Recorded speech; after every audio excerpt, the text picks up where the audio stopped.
And we are live. Right. Hey guys, welcome back to Retro Rivals.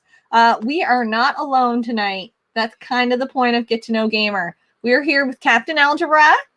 And hey, and if you guys haven't already, please like and subscribe to Captain Algebra. He's a great guy. I love your live streams.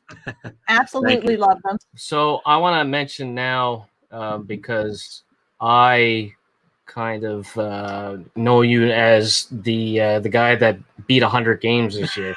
That's how I know you. Plus, yeah. Yep. So that was your goal starting at the first of the year. You were going to beat 100. And when did you hit that goal this year? That would have been the end of September. That's that Batman live stream that we were talking about. Yeah, well, that's what I thought it was.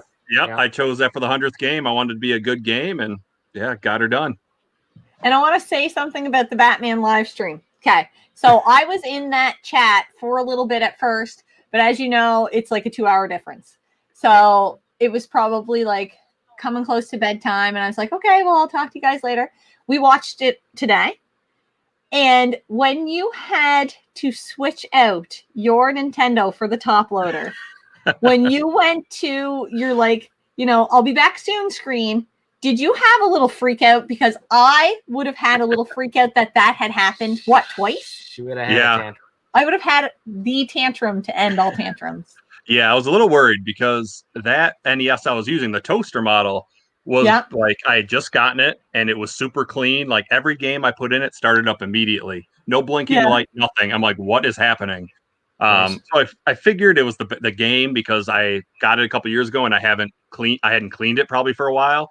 Yeah. But I was like, you know what? Top loader always works. Just got to give it a chance. And luckily it did. Oh, that's awesome. Yeah. We have a couple people with us. We have Noli Cannoli. That's my cousin John, actually. Hey. And Retro Mikey 78. Hey, Retro Mikey. Hey, Jen, I'm so tired. That's one of my daycare kids. Get to bed. You're going to be so cranky tomorrow. Who's that? Right? Sienna. Hey, Sienna. Awesome. So the reason why we're here tonight, and I feel bad because I feel like I tuned you into this like a minute before we started. Literally. Yep. So that's why we're a couple minutes late. That's my fault, guys. We are going to get to know Captain Algebra, and he is going to... And he did this very quickly. So he's going to tell us his 10 games and go over each one that defined him as a gamer. 10 games he really loves and enjoys. And, we got another person here. Right. Hey, guys. Hey, Cap. Top spot. 1, 2, 3. 123. So I think we'll start it off then. You can show your first game. It doesn't necessarily have to be your favorite. It doesn't have to be in You can order. randomize it. All right. Yeah, I was gonna say I was just looking through the games. Like, okay, how should we do this? But we're gonna start with one that I get a lot of flack for, and but it's in my top 10 NES games, and people laugh at me all the time, but I love it, and that's Back to the Future. Really? Oh yeah. You know how LGN gets that hate all the time, and I grew up with that game, and I love it, and I think that's part of it. I have nostalgia for it. That I probably played it before I ever watched the movie. So, a lot of people complain like it doesn't follow the movie necessarily, where I never had that issue because I just played the game and thought it was fun. Exactly. So, and then like I started getting into YouTube and the gaming community, and all of a sudden I'm like, wow, there's a huge amount of hate for this game. Oh, no. Why? Yeah. Yep. So now I come. Oh, go ahead. Was it one of those situations where it was like one of the very few games you had, so you played it to death? Yeah, that was definitely part of it because we didn't have a ton of NES games. And so it's just like, when we had, and I know people think I'm crazy, but I like the music in it. And so I just played it all the time, and I could never get past the ice cream shop. Never once. And I didn't beat it for the first time until a couple years ago. Oh, really? Yep.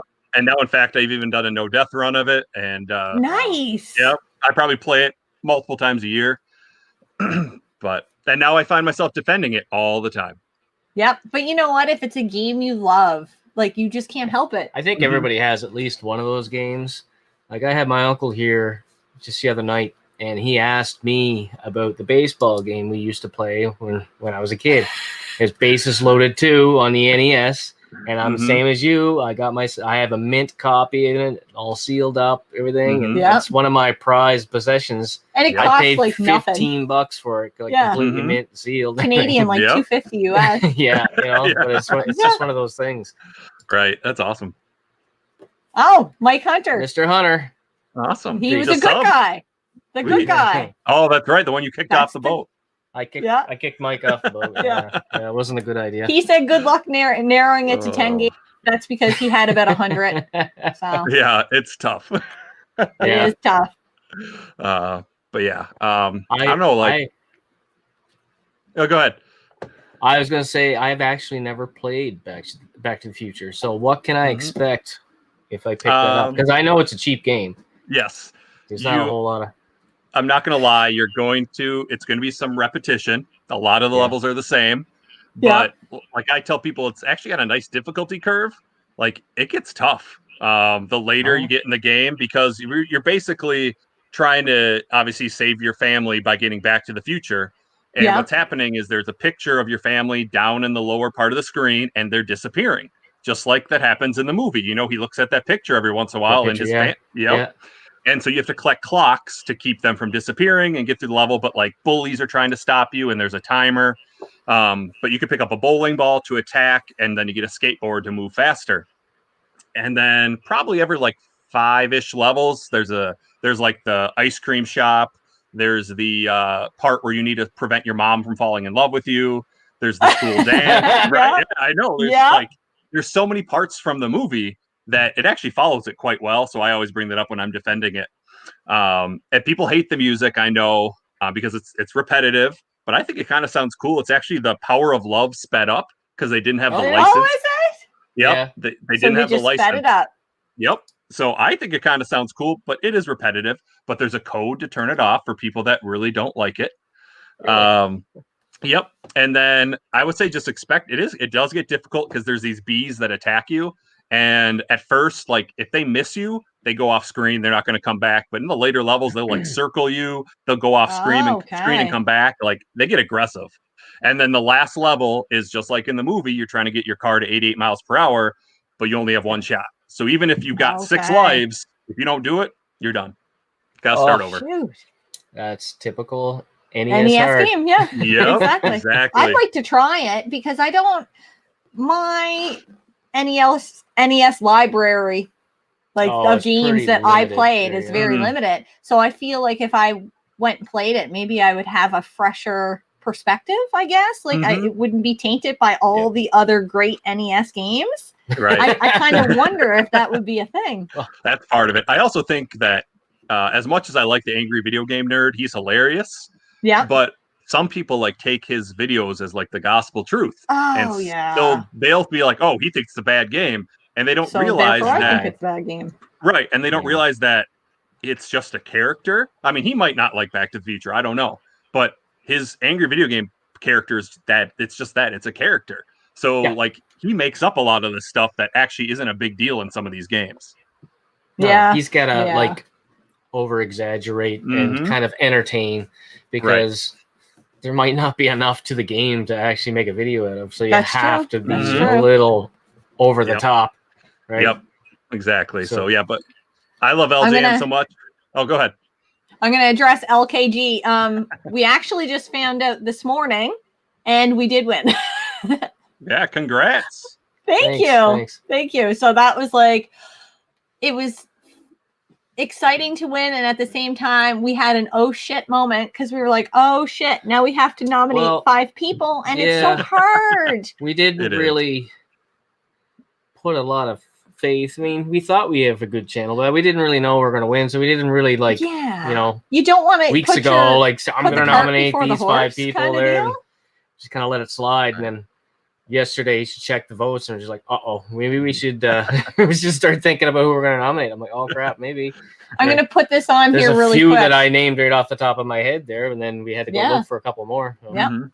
Here's something I'm put up really fast. Or wait. Yeah. Oh boy, here we go with Back to the Future. Oh yeah. Yeah. Big Retro Show knows. We go back and forth all the time about that game. I bet. Yeah. Also, Sienna's going to drive me crazy if I don't put this. My messages don't go on the screen. We said hi to you. Yeah. Now you got 2 on the screen. Come on. Now you got 2 on the screen. You're big shot. We also have this. We all know Cat loves Wind Waker. No timeout on the streamer. Next time I see you in my stream, timeout right away. Oh man, Wind Waker. Oh, that's that we could talk about that for days too. Yeah. Really? Yeah. Oh yeah, can't stand it. You guys played it? I haven't played it. Nope, that's not one that I've played. I've only played a couple of Zeldas, and not that one. Don't play it. Yep. I actually have a copy of it here. I haven't tried it yet. When you have that many games, it's like, how do you find the time to get to all of them? Yeah, so. Right, exactly. Hey, Nightmare on Elm Street's a great game. Noli cannoli, it is fantastic. I've never played it, but I've heard lots of good things about it too. Mm-hmm. Yeah, it's a little bit pricey for an NES game, right? At the it is. there. Yeah. So we've seen it this summer, and I passed on it. So. Yeah, it's probably the most expensive LJN game. I'm pretty sure. Yeah. So I have all 26 NES LJN games. Do you? But now I'm going for them complete in box. So. Oh wow. Yeah. I don't know if so that one's going to be the expensive one. I bet. Yeah. I think the only thing we kind of sort of maybe thought, if it comes to fruition, then like if we get close enough to that 1,000, we might try, is for the Xbox original. Mm-hmm. How many? There's 1,000. Is that it? Are you sure? Yeah, I thought there was 1,000. Okay, yeah, I thought that's I a long ways away, had looked that up. We're not anywhere close to 1,000 on that at all. All right, we might be pushing 200. Yeah. So I don't think I'd ever go for like a complete set of anything, but to like subsets. Like I want all the LJN games. I probably want all the Tengen games on NES. I don't know. I'd have to think about others though. I want to collect, like, right now we're just kind of growing the collection and trying a bunch of different stuff, but I want to get to a point where the collection is going to kind of outgrow my room, and then it's going to be more about the exclusives for each system. And whatever I like to play certain games. Can your collection outgrow your room? You told us you were at over 2,000 games. Oh yeah, I'm pretty much almost. I could put other shelves in here. Yeah. But the thing is, though, like the only wall space really left is by a window, and I don't really want to put a shelf by a window. I don't blame you. So it's like, because then at that point, it's really a cave. Yeah, exactly. Yeah. So we actually our basement's kind of like 2 parts, and this is the larger part. So we moved my gamer over here this summer, so the kids could play on the other side. But now I'm like, man, I think I'd seen that in your game room tour. Yep, exactly. Yeah. So I might need to just take over their little play area. They got enough toys upstairs. They don't need to come downstairs. They can play outside. Right, exactly. Yeah. Everybody's saying kids need to go outside more. You're just helping the kids. That's all you're doing. You know what? I'm going to tell my wife that right after this stream. We'll see what she says. Just helping the kids. Yeah. But she's going to be like, I need them out of my hair for 5 minutes. They're going downstairs. Right. Hey, outside is out of her hair too, That's right. Yeah, exactly. Scott tried to get out of my hair, but I came down the stairs and started playing games. Right, and he lost it. It's not a man cave anymore, right? No. It's all right, though. You know what? Cave. I think it's been improved, Scott. I think it's been improved. Yeah, it has. It has been. Sienna has literally 5 PS3 games. Then we have Cap with 2,000 games. Yep. Yeah. I know. It's a sickness. That's what I was like when I was a kid, though. I had like 2 NES games at a time, and then you would just trade with friends back and forth. No, you would give them to your friends, and they would that's give basically you what happened, because I never ended up with any games at the end. Yeah. Right, exactly. That's why I tried not to trade games. It's like, I don't know if I'm getting this back. Well, yeah, I only trust a couple of people there in my inner circle now to lend out some games. Yeah. Oh, you like Wind Waker? Oh, so bad. So bad. It's boring. It's the most boring Zelda game I've ever played. Really? Yeah. Yeah. So I know, because it's the sailing aspect, and they did improve that in the HD remake for Wii U. Yeah. But still, I don't even want to try that. Not a game for you. No. But I'm sure I'll buy the Wii U one eventually, because I have to have it. Well, yeah. Yeah. I'm not a big what is it called? Everybody was like gushing over it when it came out on the Switch. You'll have to be Animal Crossing. Oh yeah. Oh, Not yeah. a big Animal Crossing Wow. fan. I'm not. Nope. It's not No, my me kind of game. Same For here. those who love it, great. Mhm. But I found the GameCube version, and I got it for a pretty good deal, and then I bought it. I don't know if have any aspiration of playing it, but GameCube games have gone up so much. Right. Oh, I'm like, man. well, I'm just gonna buy it. GameCube games have doubled over the last I know, it's crazy. year. Yeah. Yeah. I know, that's why like my buddy Bandana Gamer was like downsizing his collection, and I was one of the first people that knew. So he was sending me all these pictures. I'm like, yep, want that. So like I picked up Super Mario Strikers, and that was like a $60 game now. What other one? I picked up Pikmin, and I never thought I'd ever want to play Pikmin. I'm like, it does not. Maybe my hatred towards it came from Super Smash Brothers because I hate using Olimar. He's such a bad character. But I played it when I was capturing game footage for my pickups video, and I'm like, this actually isn't that bad. And have you played it since? I haven't yet because I mean, with 2,000 games, I'm like, I maybe want to play it someday, but not yet. Yeah, exactly. So, well, I think it's time to roll out a second game. All right. I think so. So we're going to go from a game that a lot of people don't like to a game that is pretty much universally loved. And it's my favorite game of all time. Super nice. T on the NES. That's hard. That's what everyone says, but I think it's the easier Contra. I think it's easier than the first one. Yep. Oh, he had me play all the Contras one day here, and I was like, how does anybody beat these? I don't even know. Practice. Takes practice. I know. Yeah. Well, when I saw Scott playing Jackal, I was like, how do you remember all that stuff? He's like, I've played it 1,000 times. I'm like, okay. Yeah. This is I want to mention it on the live stream now because I get to celebrate that I beat Jackal for the first time in my life. That's awesome. I've been telling everybody that. Telling everybody. Everybody knows. That's a tough game. I've never beat Super C. I actually have never put that much time into it, to be honest with you, because it's not one of those games I owned when I was a kid. Yeah. I only got it later on as an adult, so we threw it in a few times here and there and tried it. NES hard. Right. Yeah. And it's funny though. It's kind of overshadowed. Everyone loves Contra. They talk about the name. And then you mentioned Super C. They're like, what? What's Super C? I'm like, it's such a good game. Like, I mean, they're so close in caliber. It's tough to pick a better one. I gravitate towards this one because for some reason I have all this nostalgia as a kid growing up because we had both of them.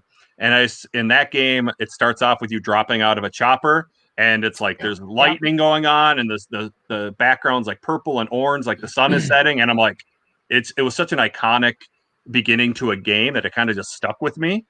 And I've been playing it ever since. And it's kind of been like, it's become my game on YouTube. When people talk about Super C, usually everyone's like, oh, that's Captain's game. Yeah. Oh yeah. And I actually raced somebody in it at one point. Did you? Yep, we did. So I think my best time is like 15 minutes I beat it in. Holy smokes. Yeah, and world record is like 12, but I don't like speed running. So I would never go for that goal, but it's just one of those games like if I have 15 20 minutes, I'm like, oh, I'll put Super C and I'll run through it and beat it. That's our friend Dennis with Mike Tyson's Punch Out. That's his game. He just he's like, oh, I got a couple minutes, let's beat Mike Tyson's Punch Out. And I'm like, okay. I tried, but I didn't even come close. I know close. That's on my list of games to beat next year. I want to beat Mike Tyson. Me too. I tried it there. I don't know, probably at the first of the year. Tried it for a couple weeks, got into it. And I got all the way up to I'm trying to think. It's the guy right before Super Macho Man. I think it was the guy. Oh yeah. And then Sandman. Well, I got Mike Tyson's Punch Out. So Sandman, he's in the. Was that Sandman? Oh no, you might be right. I think it's Sandman, and then Macho Man, and then Tyson. I think. Yeah. Well, I beat Sandman because there's a little. I don't know if it's a trick. It's all body shots with Sandman, if I remember correctly. Right? Yeah, I think so. Yeah, and Super Macho Man has that kind of a tornado hook that he keeps doing there. That's what was getting me. Yep. Yeah. Yep. I played it a couple years ago, and I could consistently get to Macho Man, but I never did take him down.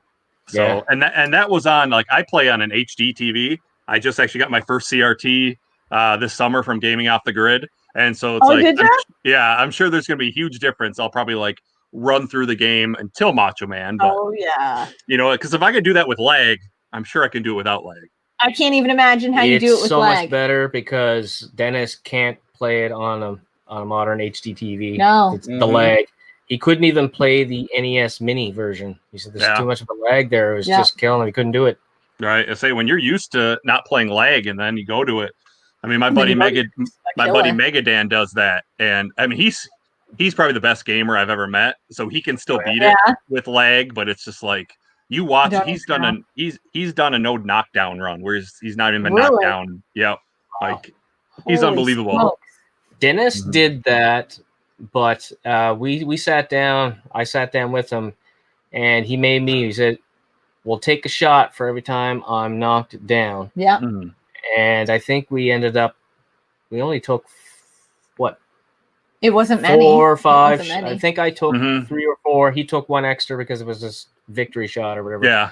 He didn't get knocked down more than, I think, 3 or 4 times. Retro Obsessed said, who here doesn't even attempt to play Contra with the cheats? Yeah. I wouldn't even attempt it. That's a good way to start it. Learn the levels and then slowly wean your way off of it, and just, I mean, it's memorization. I mean, granted, the enemies are kind of random for the most part. Sure, there's some enemies that are always there, but the enemies that like run on a screen are random. But the control is so good in the Contra games that you can basically get out of every situation if you know how to dodge. Yeah. Will do, Dave Smith. The measurements for the NES controller. Yeah, we have a lot of people that love that, and it was just like, well, what do we do with this door? Let's put a big ass controller on it. Yeah, pretty sweet. That's me with Castlevania 1. Yeah, that's awesome. Yeah, you played through Castlevania. Yep. And I assisted you. You did. I don't know if you know about that, but Jen was doing her gamer education, and she accidentally deleted her save file, and she was already into the inverted castle with one. She had a little freak out. With one Vlad relic left to get. Oh, that sucks.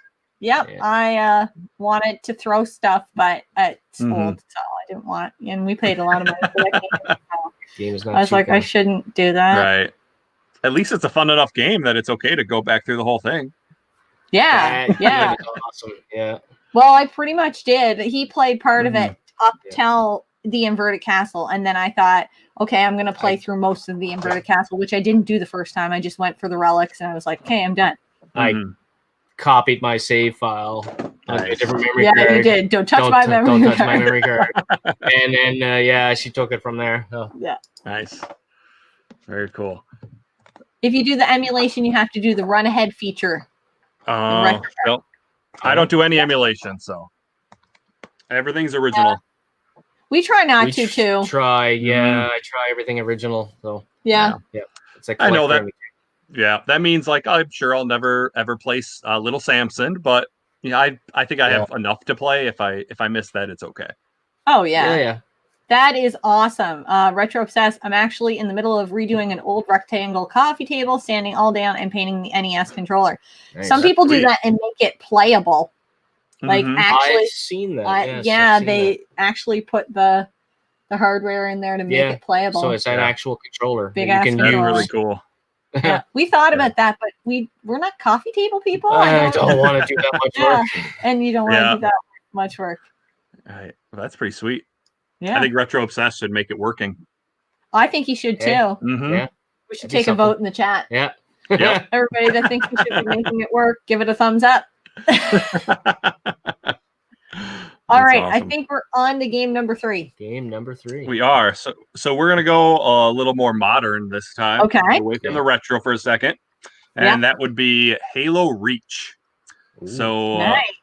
I grew up playing Halo 1 and 2 back in high school. We would get together and do parties, where we would system link Xboxes, and I was terrible. I was one of the worst Halo players ever. Like so we had like a red team and blue team, and they traded me because I was so bad. Like they're like, get rid of him. Like it was bad. Don't worry, I'd be in that same team. Yeah. And so I was, let's see, it would have been my last semester of college when Halo Reach came out, and I was living with some buddies they got it right away. They were big Xbox 360 fans. And I think they had like a month free of Xbox Live. So I created an account, and all I did was play Halo, specifically snipers, because I love being able to sit back. Yep. I just love sitting back and be able to snipe someone from across the map. And I finally got good. And so I'd play with these buddies that used to kick my ass, and now I was kicking their ass. And they didn't know what happened. So a lot of time with that game, my wife really hates it because I used to be up till like 3-4 in the morning playing it online. No. But that was before kids. So, it was okay. I could sleep in. Now, but Jen actually played Halo for the first time this year. I did. Nice. I did. And I really enjoyed it. Yeah. Oh, it's yeah. It fun. was a great time. Mm-hmm. I forgot how bad the handling was on the. I know you wanted to. I keep wanting to call it Warthog. The Warthog. Yeah. Oh, that last friggin' level where that's all you're doing. I thought I was gonna have a meltdown. It was one of my favorite experiences playing games this year was beating that game, because Scott's like, if you don't get in the Warthog, I'm leaving you behind. And he did several times. And I was like, what the hell? Like, I want to win too.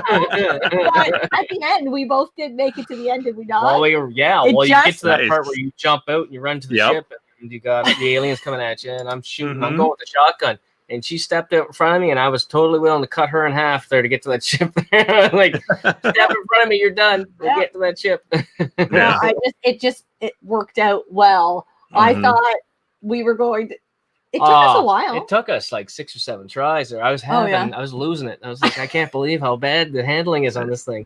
Yeah. But once we beat it, we were so giddy. Like, it was just. We talked about it all night. It was a great game. So then we went out and got the Master Chief Collection. So I'm gonna have to take her through the rest of them. Yeah. Nice. Yeah. I think I've probably played through 1, 2, and Reach.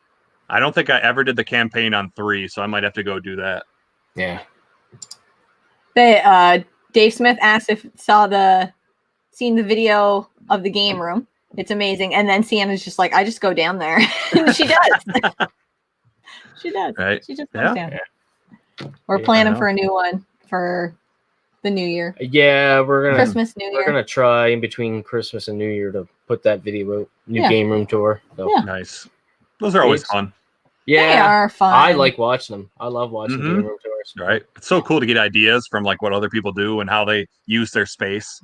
Yeah, and it's just fun to you talk to people or you see people all the time. You see them gaming. We're like, I wonder what that corner over there looks like that we can't quite see, or I wonder what the rest of the room looks like. And then you feel like you know them a little bit better. You get to see all the games and stuff. Tell me about it. Those days soon change. Staying up late gaming. Yeah. LKG's a big Halo fan. Yeah. He's got a little guy. Yeah. Yeah. Oh, so much fun. And actually, I actually played it recently. I got a game off eBay, and it had was it a month or a week? A week or a month of Xbox Live Gold, and the code still worked. And so I used it, and like my wife was like, "Are you serious?" I'm like, it's just a little bit of time, just to get that, that feeling again, because I don't think I'd played it since it's been like 5 years since I'd played it. I finally let my Xbox Live membership go down because I barely played the 360 anymore. Yeah. And so it was fun. Like, it was tough to get matches. Like, not many people are playing it anymore. So sometimes you'd be sitting there for 10 minutes waiting to get matchmaking to go. Yeah. But then once I got playing, I was like, it just was like riding a bike. I'd done it before. And I was so mad. My last game I played was on my favorite map of Hemorrhage. And I love it because I'm a sniper, so I get to sit back and shoot people. Yeah. But other people don't love that level. But we got it. I was on my favorite side, which is red side, because there's a rock in the back corner that if you actually jump up on, they can see your head, but they can't hit you. Like, kind of glitches. Nice. And so, like, I would get tons of perfections from there, where you get 15 kills without dying. Nice. I think I was on my 14th kill with like 2 minutes left in the game, and someone got me. And so I was like, that would have been so cool to finish with a perfection after not playing for years. But Yeah. I had to settle for like 16 kills and 1 death. But Oh my god. I'm still not the greatest shooter. No, I'll get You're getting there. better. You're getting better. I'll get there. yeah. Well, I remember Retro said, I'm going to bed early tonight. Also me. In 2 a.m. Just one more level. I'll sleep when I'm dead. God. Every gamer ever. It's so bad. See, I said, I know, right? Yeah. Well, speaking of those friends in college, we used to play. I mean, my girlfriend at the time, we would talk like every night at 9:00. And so we would have our conversation, then we'd play a little more video games. And I was student teaching at the time. And so I had to be up at school at like 6 a.m. And so we'd finish a match. We're like, come on, one more time. I'm like, okay, one more game. And then 2 hours later, I'm like, son of a bitch. Yeah. Oh, yeah. Like, you jerks. And I don't drink coffee. So I was like, oh gosh. Oh, I don't know how you You know what? I didn't drink a lot of coffee until COVID. And we kind of locked down, but yeah, I was off work between, I think it was March 16th and June 1st. And in Canada, it's still really cold in March. So we would go for walks just to get out of the house. And I was like, I'm going to bring a coffee with me. And that was it. Like, don't start it if you don't like it. Right. Or it'll become a thing. Then you have to have it. Yeah. So yeah, it's all the time now. It's every day. Oh, yeah. I know. I'm tempted because I used to read before I went to bed, but then you know, when I got back into gaming, now I game before bed, and it's like I have a really hard time falling. Yep, I have a hard time falling asleep now, and I probably don't go to bed till like 12:30, 1 o'clock now, and I got to get up at 6:30 with the kids to get them ready to go to daycare. That's rough. It's like, you know, 10 years ago, 5 years ago, I was fine. I could do that, and now I'm just like, oh, I fall asleep in the middle of the day. It's like, it's bad. Yeah. You have 2 kids, eh? Yep. We've got Sophie's going to be 3 in a couple of weeks, and then Emily will be 2 in January. Oh wow. Yeah. That was probably my funnest age. I really like that age. Even with my daycare kids, I like have so much fun with the toddlers because they're not really like, if they're misbehaving, you could just be like, all right, I'm going to sit you down here. And that's it. With a teenager, you're like, when do you move out? Oh, yeah. Yep. Well, I teach 8th graders, so I know all about the teenagers. Oh, man. Yep. Yeah. That's what Brady did. Yep. So my wife teaches. It's a flawed. Yeah.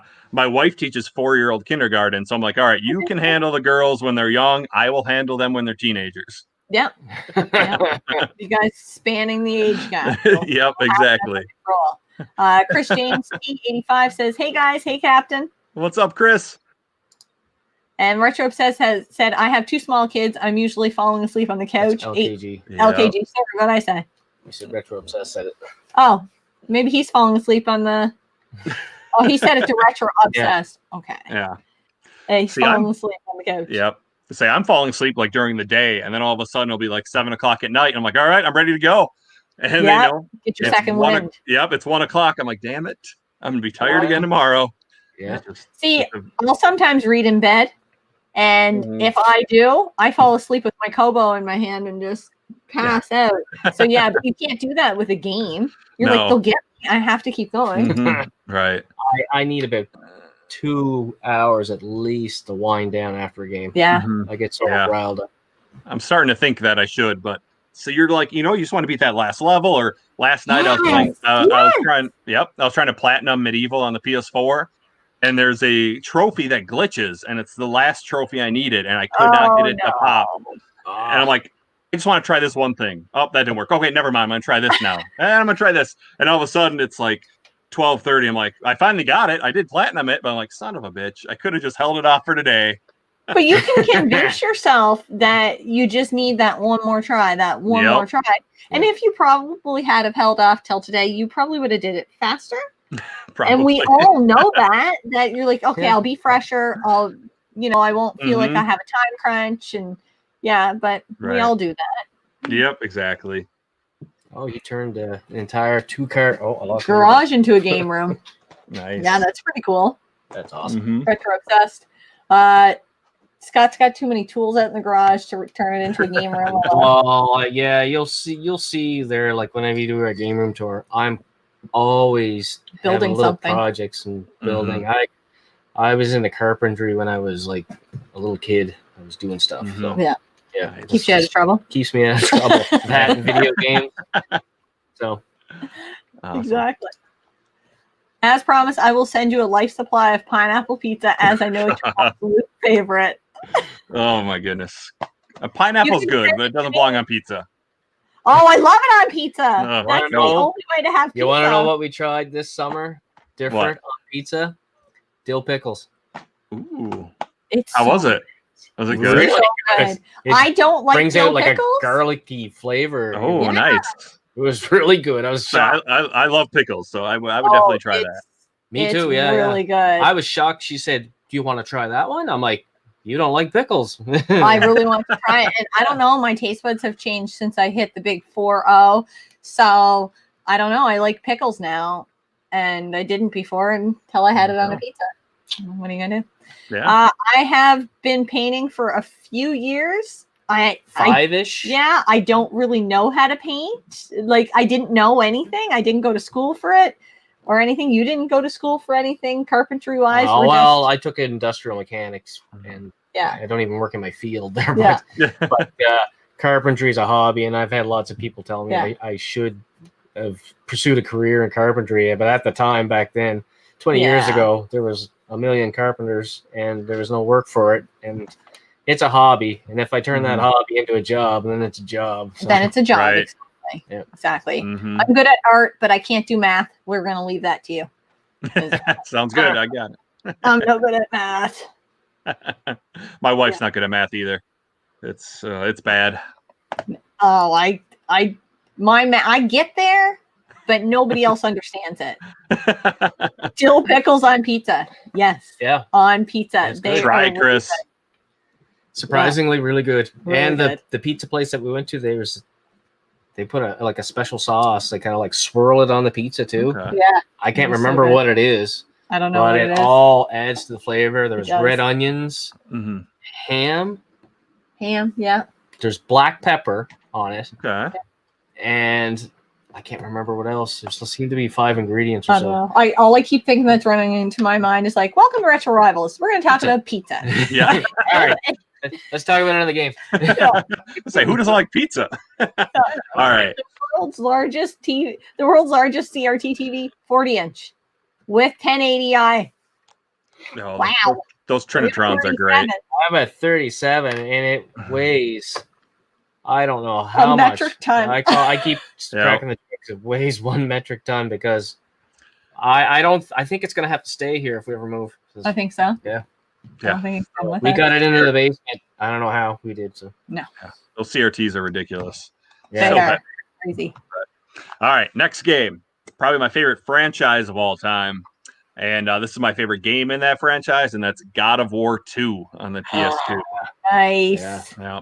So I've always loved Greek mythology. It always seemed really interesting to me. I even took a mythology class in high school.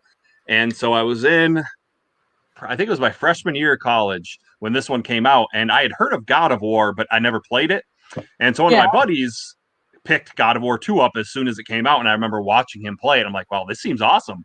But like, I didn't want to play that without playing the first one. So then I went out and grabbed the first one, played it. And then I bought that one and played it. And it hooked me right from the moment that I played it.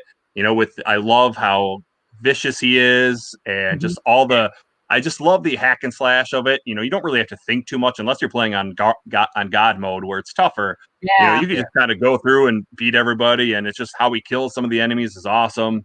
And it hooked me, and I've been a fan of the franchise ever since.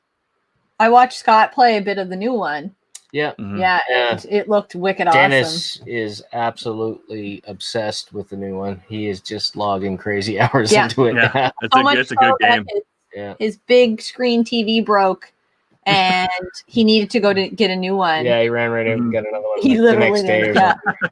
Oh yeah, you got to keep playing. Well, yeah. Yeah, the franchise has been amazing. Like I would very much doubt anybody could say that God of War is a crap game. Like, I would be surprised if there's many people that would even utter that. Mm-hmm. There's rumors that there's going to be, there's going to be another one come out in the next generation. Right. For sure. You must be looking forward to that. Oh yeah, I can't wait for that one. I'm holding off on getting a PS5 until that one comes out. Because my hope is that they'll make like a God of War PS5 edition. Oh yeah. Yes. That would be awesome. Because I regret. Oh, go ahead.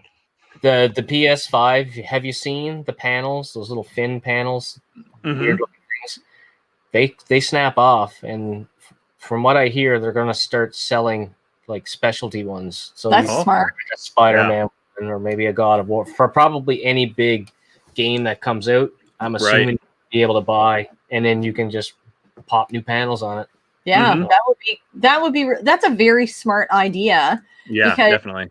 Then you can sell accessories for it, which nobody's done before, really. You can get stuff to like laminate on top of it and stickers and stuff like that. But if you can actually have new panels, I think that's kind of, I think it'll sell. And I feel like you would sell more of it that way than like just the whole edition of it, because the edition is going to be more expensive than just the little fins that you attach to it. Yeah. Well, anybody say, they're probably $49.95 or whatever it is there. Right. They're like, that's not that bad. Like, Exactly. Next thing you know, you have like 5 of them, and you're like, I spent how much on fins, and I could have just bought a new, whatever. Yeah, it can get you. Yep. We were planning on standing in line for both because we haven't been able to pre-order either one. But the more we think about it, we're just like, oh God. I'm kind of just frustrated with the entire situation of like not being able to pre-order anything. All the websites crash. Yeah. There's a lot of places that aren't even going to have consoles on launch, and then there's other places that have a ridiculous amount at launch in the area. Right. And for us, I'm so fed up with the whole thing. I would just rather wait and see if I can get one before Christmas, hopefully. Yeah. But I don't want to go wait in line at like 3 a.m. here. It's cold up where we are. So. Right. Ridiculous. Yeah. But the whole thing, the reason I want to wait for the PS5 though is because I really regret not getting the God of War PS4 edition. Yeah. The problem was that I had probably bought my PS4 maybe like 6 months before that came out, and I'm like, there's no way I could have gotten the okay from my wife to be able to buy that one. I mean, sure, I could have sold my original PS4, and it would have made up for most of the cost, but it's still like, and now I've got back into the God of War series, and we're going to talk about the new one in a little bit. Spoiler alert. That's on my list as well. And I've decided like I want every God of War thing I can get. I want the PS4 version. I want the PSP God of War edition. I want everything. Yeah. I don't blame you. It's a fantastic, like, we feel like that about survival horror games. And we are constantly trying to get our hands on everything that especially the Resident Evil franchise. Yeah. Everything Resident Evil's. I've started playing a 360 game called Ninja Blade. Have you ever heard of it? I've heard of it. I haven't played it though. It's basically you're a ninja with a sword, multiple different kinds of swords and powers and stuff, and it's basically Resident Evil. You've got these big, crazy, huge monsters like you get in like Resident Evil 5 and 6, like over the top kind of monsters, right? You're fighting with swords and stuff, and right. Nice. Well, I'm gonna have to check that out. Is it a pricey game? No, it's probably $10. Super cheap. Yeah. Oh, nice. Considering how cheap it was, you had a lot of fun with it. There's a lot of those. What do you call it? Quick time action inputs there. Yeah. There's a lot of those in between. Like you'll have your big grind out kind of God of War fighting style because you got a sword instead of like your axe or whatever, and then. A big monster will come out, and then you'll have, towards the end, you'll have those quick time things when you're gonna finish them off there, and it's pretty cool, and it's pretty forgiving too if you don't hit them. Oh, okay. So if you don't hit the right button, because that happens a lot. Oh yeah. And it pauses and freezes for a second, goes black and white, and then does like a VCR rewind back to the point where you missed, and then asks you, "Do you want to retry?" And you hit A, and then nice. do it again. Yeah. It's like the mom that's like, you made a bad decision, and he's like, "Are you sure you want to make that choice? Maybe we'll give you a second chance." Mm-hmm. Because I need those second chances in those games because my quick timing is still not quite there. You just can't memorize the buttons. I can't memorize the buttons. Well, and it's so tough if you go between consoles. Yes. If you go from PS4 to an Xbox One, it's like it just throws you off. Yeah, it really, really does. Mm-hmm. But yeah, I'll definitely look for Ninja Blade. Keep an eye out for my November pickups video. It might just be in that one. Yeah. It's so cheap if we go on eBay and pick it up. Oh, yeah. I've only put maybe an hour and a half into it, and I'm enjoying it so far. It's pretty good. Yeah. My favorite games are the ones you can pick up for cheap that you have more enjoyment out of than you even expected you could. You're like, oh, wow, that was a really cheap game, and I love it. Yeah. It's fantastic. Exactly. So yeah, I'll definitely add that to my list for sure. Yep. But I can't believe Mikey said he hasn't played God of War before. It's like, come on, Mikey. You know what? I haven't finished a God of War. I've tried multiple games, but I've never actually put the time in and finished one, to be honest with you. They're not even that long. Come on, Scott.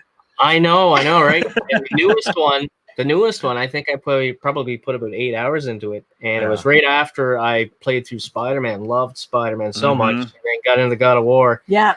And I was telling Dennis, because Dennis is just absolutely obsessed with the game right now. And I was telling him what frustrated me so much is when I had to solve all these little puzzles, cutting the vines all the time. Yeah. And I had enough of it. I'm like, all right, but I keep meaning to pick it back up and go through it and finish it. But that's what kind of pissed me off there. The point it just seemed to be constantly kind of figuring out how to cut the vines all the time. Right. Yeah.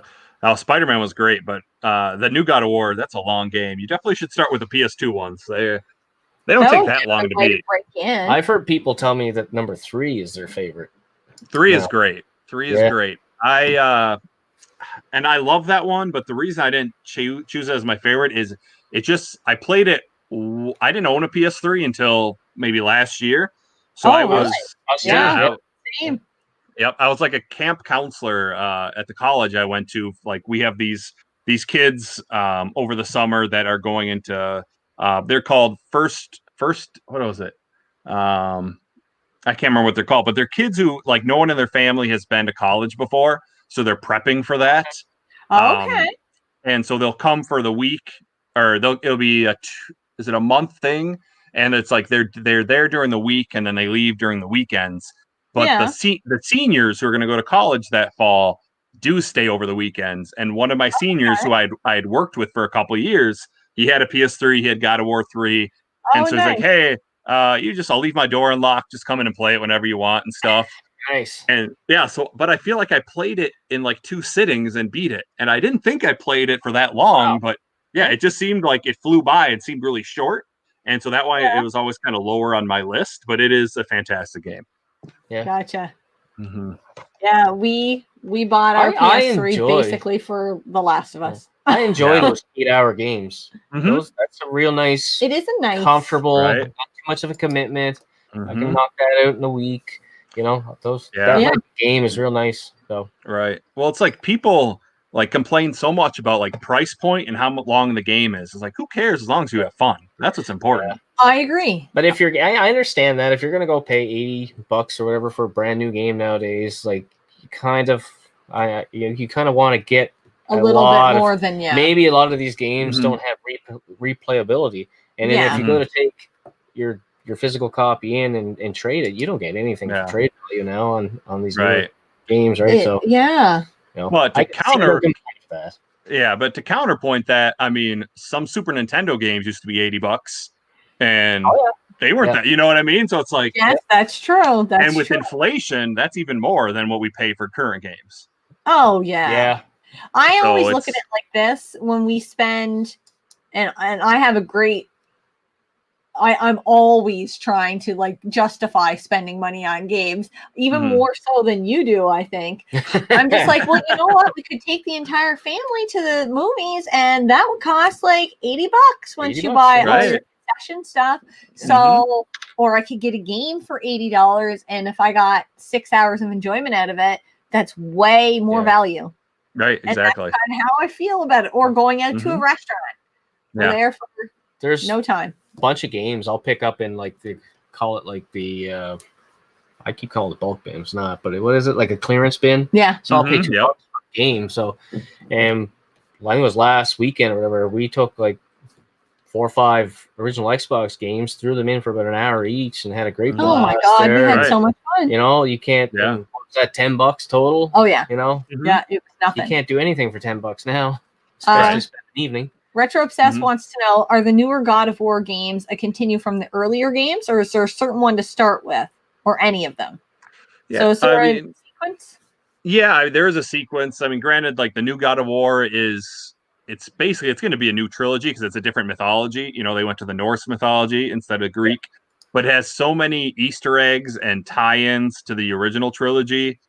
It makes more sense to just start with the first game.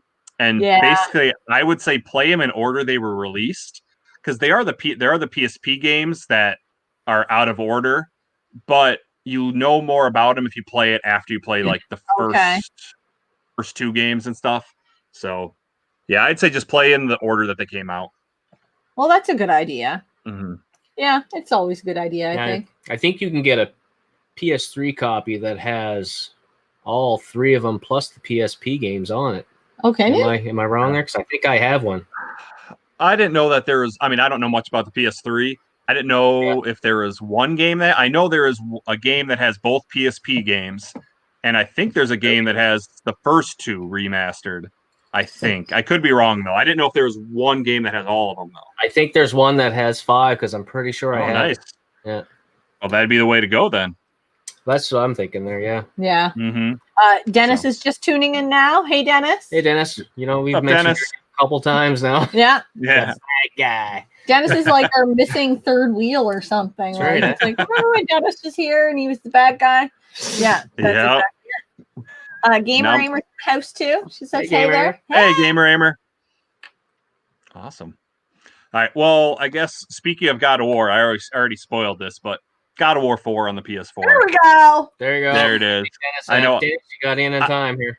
Yep. I should have brought my collector's edition out because I got the big box of it and stuff. I didn't go like the full stonemason, even though that was only like $20 more. I probably should have just done that, but I got my PS4 because of that game. Like I didn't have an Xbox One or a PS4, and I was kind of deciding on which one I wanted to go with the new generation. And then I knew the new God of War was coming out, so I'm like, all right, I'm sold. Going with the PS4, and so I had to go out and get the collector's edition of it. But so I was saying earlier that I kind of got back into the series recently because I was on the Cartridge Club podcast. So they have like games of the month, and God of War was their not October. It would have been the September game of the month. And I don't usually play with them just because we talked earlier about my 100 game goal. I kind of like have my own goals to get through, so I can't always match up what they're playing with. But I was like, I know that game well enough. So I was actually on the podcast, and then maybe a week before that podcast, I started playing through the game again just to kind of refresh my memory on stuff. And I couldn't stop. I was like, okay, I'm just going to play through it again. And I ended up getting the platinum, and I finally, did everything in the game. I was nice. Yeah, it's such a good game. It's such a big accomplishment when you can just like check that off the list. You're like, I did it. Mm-hmm. You'll probably play it again. Oh, for sure. It's an amazing game. Dare I ask, how long does it take to go through that God of War game?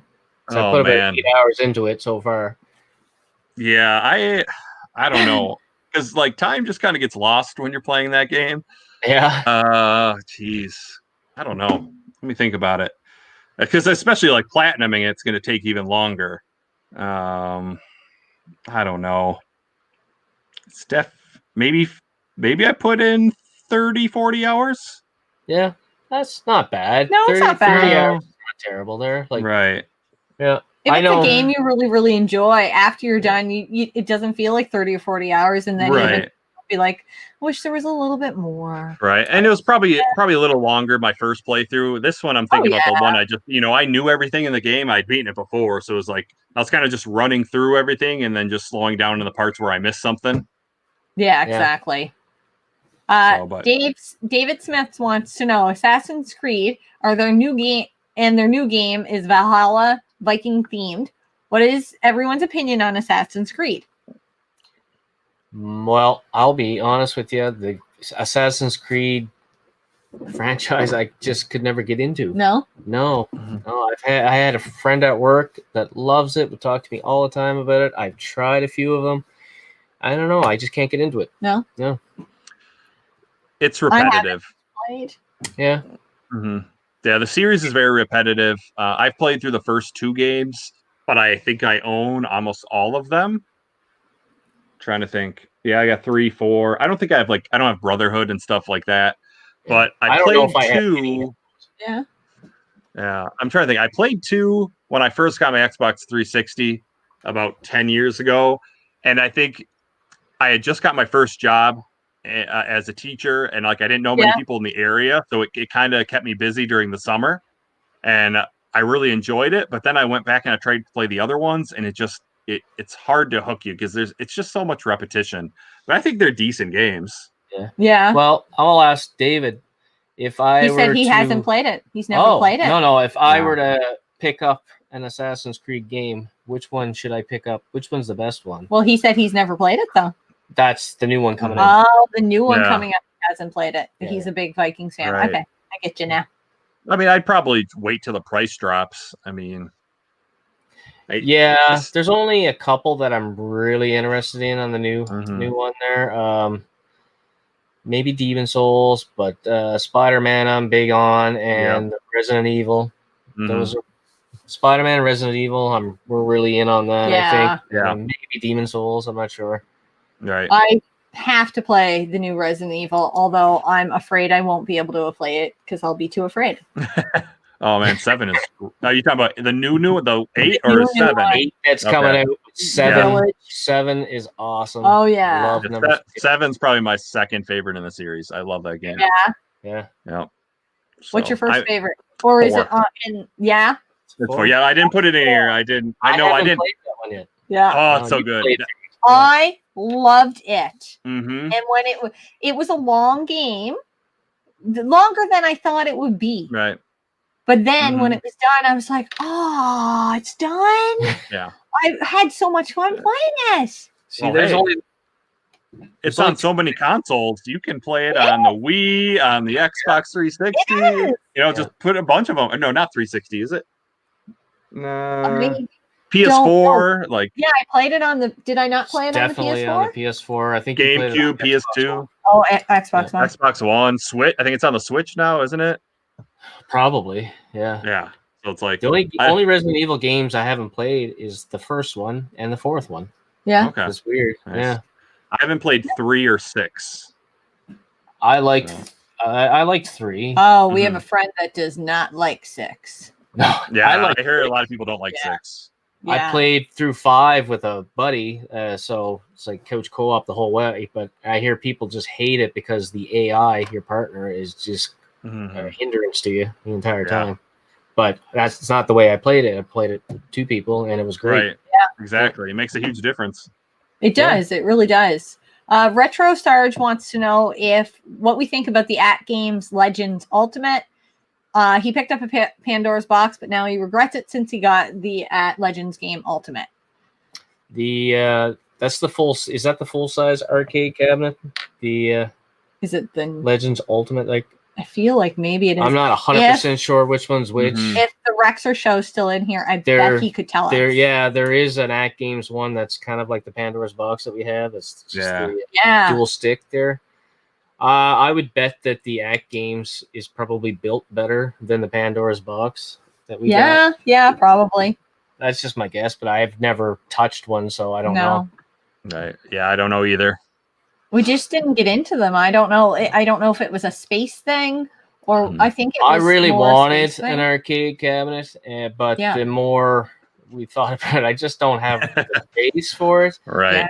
So we went with like a Pandora's box, and like I said, the At Games version wasn't around like when we got that one, so it wasn't even an option at the time. Right. So. Yeah, I want to get an arcade at some point, but I want to get like an original arcade. I'd love to get an original Turtles arcade. Yeah. Oh man, that would be awesome. That would be really cool. Retro Obsessed wants to know What games are you guys most interested in as far as the new gen consoles are concerned? And I think you said Spider-Man and Spider-Man, Miles Evil 8. Morales, and Resident Evil 8 so far. And I kind of am interested in the Dark Souls? Demon Souls. Oh, Demon Souls. Sorry. Demon Souls. That's kind of definitely third on the list. I'd probably echo definitely Miles Morales and Resident Evil 8. Those would be top. And then obviously once the new God of War comes out, like that's... Oh, yeah. That's a given. Yeah. For sure. Yep. That'll be with the system seller for me. As soon as that comes out, I'm like, boom, getting it. Now, I guess the Miles Morales game is only going to be about an 8-hour game. It's going to be quite short. Yeah. So we'll see how it holds up. I bet it'll look good. Retro Mikey also hated Part 6. Yeah. That's another Resident Evil game that I played co-op, strictly co-op. Actually, there was 3 of us. It was me, my buddy Dennis, and Mitch. We'd all come over, and between the 3 of us, we just hand the controller back and forth. Okay, I'm gonna go grab a beer and this and that, and we spent a bunch of nights because there's like 4 campaigns on it, right? So so we enjoyed it. All 3 of us enjoyed it, but we might not have enjoyed it as much playing it by ourselves. Exactly. Right? Maybe that's the way to play it. Play it co-op. I think so. Gamer Amber says she wants more arcades, but they take up so much space. They do. I don't know where she's finding the room for them. I've seen her basement tour, and oh my god. Yeah, I know that's like we talked earlier. Like I don't emulate, but if I'm gonna emulate, I'll emulate arcade games. Like because you can't have the space for it. No, you can't. That's the problem. For sure. And there's the extra show at Legends Ultimate at Games Legends Ultimate is better than 1-Ups, but the art is better on the 1-Ups. All right, there you go. I'm learning so much. Yeah, right. It's a massive Gran Turismo fan. Nice. Yeah. I never really got into Gran Turismo. Me neither. I'm not a big racing fan. If you talk about racing games, for me, it's Need for Speed Underground 2. That's the one that I always go back to on the PS2. So, yeah, and really, since then, I haven't really gotten into anything really serious. I've dabbled here and there. Yeah, we dabbled last weekend with that Xbox One. I can't even remember what it was. Evo 4x4. Oh, yeah. We had fun playing it. Yeah. It was just a silly little game, but it was so much fun. Like, right. Say, when it comes to racing games, like obviously like Mario Kart, like I love those type of games. But I don't like the ones that are more simulation, that are more like real life. Yeah. But the Burnout series, that's a great racing series. Oh, yeah? Have you guys not played it? I haven't. I'm a horrible racer. Oh, man. I'm not sure. You're an Xbox guy. Come on, got to get Burnout 3. I know. You know what? I think I probably have. I think he has it because we were looking through it. Yeah. Was it a launch title? No. I think that I don't know. I don't think there was a game on launch on the Xbox because we were looking through all the launch titles, and there was a number 3 on there, and we're like, "Why is that a launch game? Where's 1 and 2?" That's Dead or Alive. Dead or Alive 3. Yeah.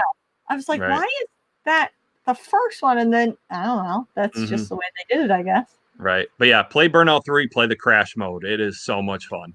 Yeah. Okay. I'll have to give that a try. I'll have to fantastic. A big retro show is playing Alien Isolation. That one, it's on my list. It's terrifying. I don't even know how he's listening to that and playing. You're listening to us and playing that because I'd be like, I can't listen to this right now. I have to listen for the alien. The alien, terrifying, pretty intimidating. Yeah.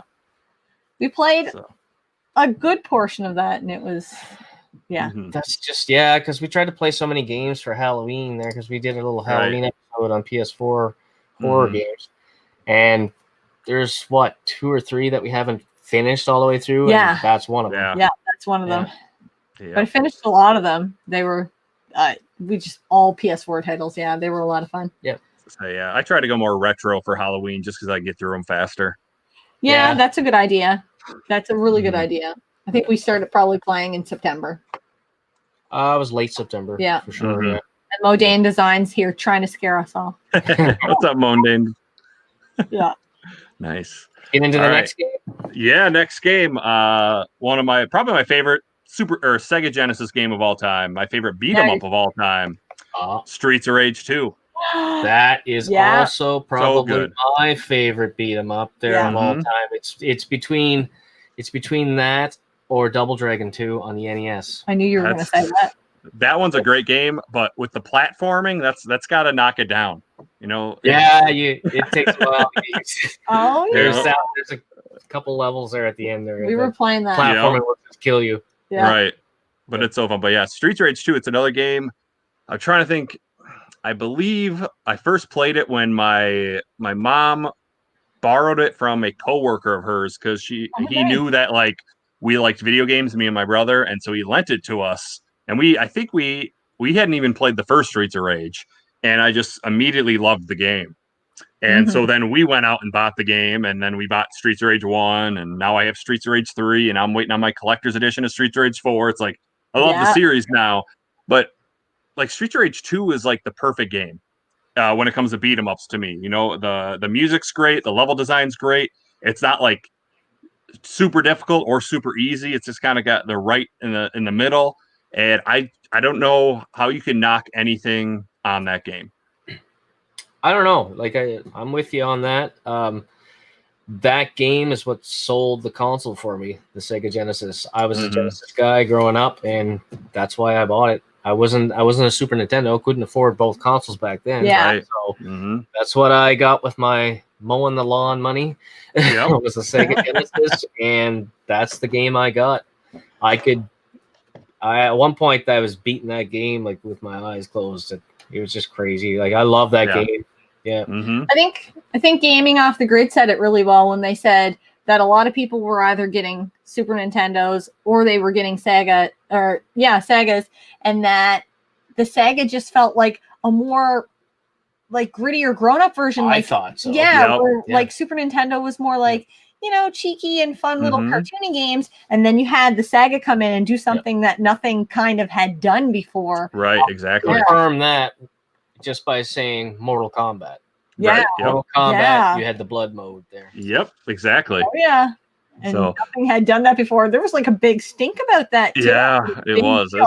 That's crazy. So, Scott, who's your character for Streets of Rage 2? It's always Axel. Yeah. But I remember when I was a kid, I would go. There was a long stretch where I would play just with Blaze, but I've beaten with all the characters, right? But it's always Axel. Every game I go on, every one of I go grab number 1 or all the way up to number 4. We just played through number 4 here, a couple weeks ago, and Axel all the way. So as a kid, I would switch between Max, Skate, and Axel a lot. Like, you know, it just depended on what I want to play. I barely ever played as Blaze. I might not have ever even beat the game as Blaze, to tell you the truth. Like, she can be fun. She can be fun to use because she's got some different moves and stuff. And I mean, I was a teenage boy, and she was fun to look at. Right, exactly. I mean, you can't argue that at all. You play as Blaze? Yes, that's why you played as Blaze. No, I joked. I'm like, right? Yeah. Same thing with Tyrus Flare in the Golden Axe series, right? Yes. Yeah. Right. Yeah. I'll play with her. What's your favorite Golden Axe? Probably 2. Me too. Yeah.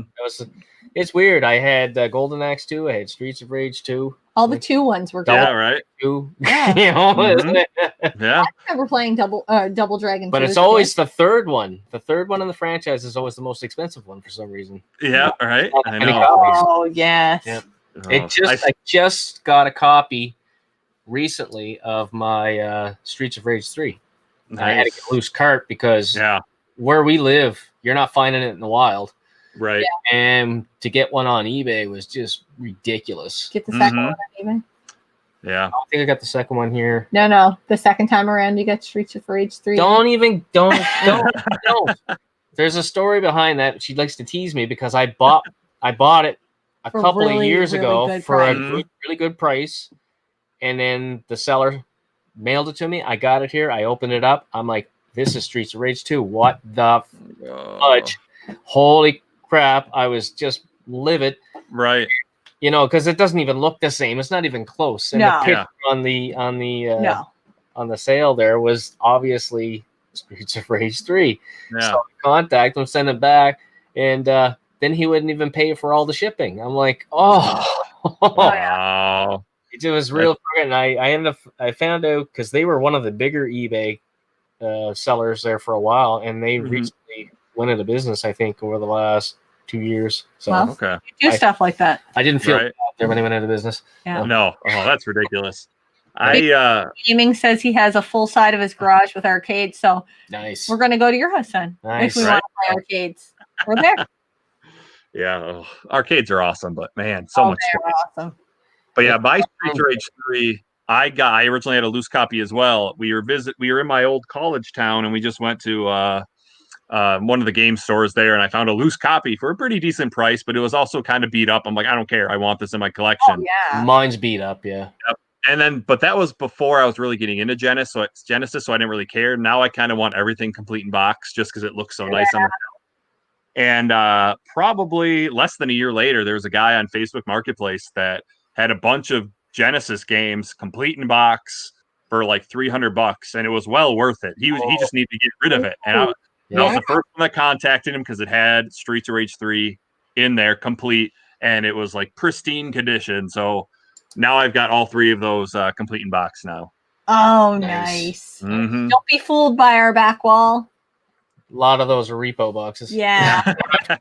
From there, but that's we just wanted to make a wall. Right. Wanted to make a wall. Hey, half of them are repo boxes. Yeah. Hey, who cares if hey, you got the game, right? That's what matters. I got the game. Exactly. I can appreciate the art, but I would, as a collector, I would still like to have it. But they're so rare to find in the wild here. Mm-hmm.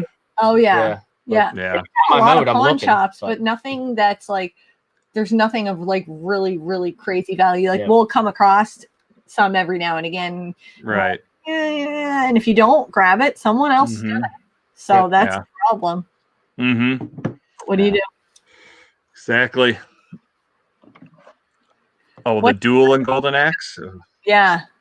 I don't even remember the duel and Golden Axe. Was it? I mean, it was just where you could fight each other. Like, yeah, that's what I kind of assumed, but I don't even remember. No, nothing. I didn't find it that fun. No. It's kind of like anything where we can fight each other because I'm gonna lose. Yeah. So, I mean, it's kind of like 2-player and Double Dragon on the NES. You just fight each other. That's what I was thinking as soon as I seen it. Yeah. Yeah, I didn't like that either in the Double Dragon. Right. I see like Retro Obsessed. Out of here. Yeah. Have fun. Have a good night. And can't wait to see the new video. Editing a YouTube video. Yeah. Thanks for stopping in. Yep. Thanks so much. Yeah. All right. Next game. Yeah. Back to the NES. Last NES one. Okay. Super Mario Brothers 3. Yes. I mean, not one bit surprised. Right? You got to have a Mario game on this list. And to this day, it's. I don't want to say it's my favorite Mario game because I kind of keep the 2D Mario separate from the 3D because they're so different. It is by far my favorite 2D Mario game. Like, it's the game I can play all the time and never get sick of. You really don't. No, it's a fantastic game. It holds up amazingly even today. Oh yeah. Yep. Well, I know Alex really enjoys it. Yeah. He really his favorite is the Super Mario World there. Yeah, he likes right. And that's usually what it is. It's usually people love Super Mario 3 or World. Like, those are usually the top two. But World, I don't know. I get bored playing it now. Like, when I play 3, I'll play through the entire game. I'll play every level. I'll never use a warp whistle. Yeah. Like, I'll just sit down. When I know I've got a big chunk of time because you can't save on that game. Oh, no. So it takes like 3 hours to get through the entire game if you play every level. And I'll play it every single time. Whereas Mario World, sometimes I don't even finish the game anymore. Yeah. Have you seen the painting that Jen made me? She made a kind of a replica of the box art for that. That's awesome.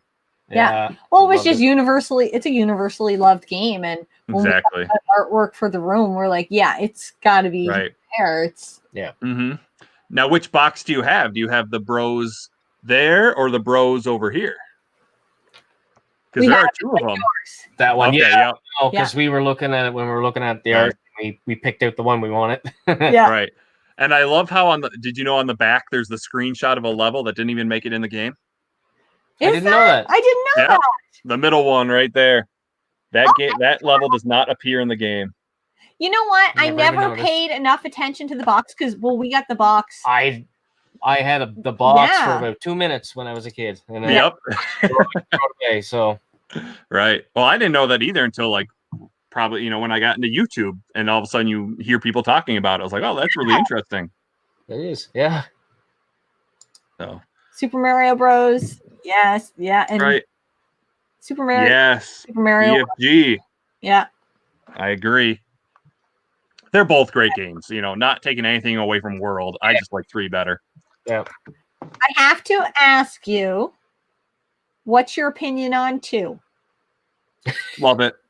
Do ya? It's great. Yep. I love it too. I it. really do. And You hate it? Oh. My friend Dennis, that's his favorite, I think. yeah. And I really, really liked it too. I liked it because it was different. Mm-hmm. And that's the same reason a lot of people hated it, because it was different. Right. But I don't know. I enjoyed it. Yeah, it's fun. First one or the second one. I only played them at a friend's house. Yeah. The first one more than the second one, because once I tried the second one, I was, what in the hell is this? Yeah, it's so different. But it is when you get into it, it's a fun game. It is. Yeah.